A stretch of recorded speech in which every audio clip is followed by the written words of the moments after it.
my name's Kira and I'm a health promotion specialist with PSP in Ottawa.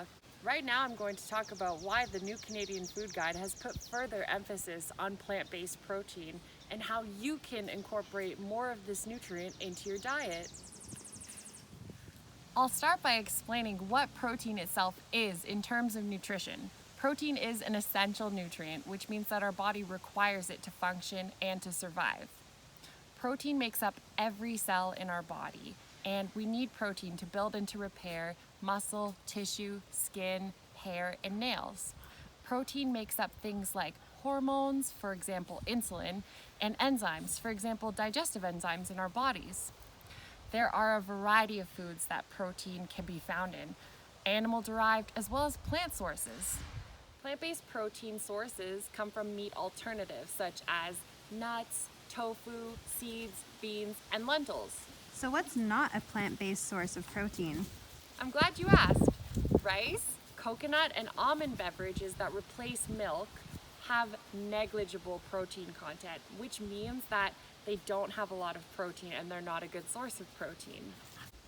Also, these milk alternatives can be high in sugar and they can contain anywhere between 11 and 14 ingredients, including evaporated cane sugar and lecithin.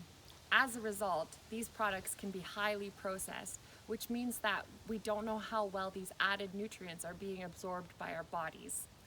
Health Canada recommends that the only alternative to milk as a source of protein and vitamin D is a fortified soy beverage. Now, why do dietitians of Canada recommend that you choose plant-based sources of protein more often? Well, plant-based sources of protein have more fiber and less saturated fat than other protein foods.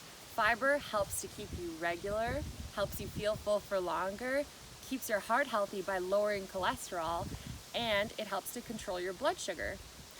Also, plant-based protein foods are full of vitamins and minerals that are really beneficial for your health. So, how can you include more plant-based protein foods in your diet?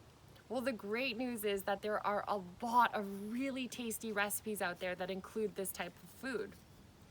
Soy, like tofu, legumes, like beans and lentils, nuts and nut butters, seeds and seed butters. These are all really great sources of protein that are plant-based and they contain a lot of protein.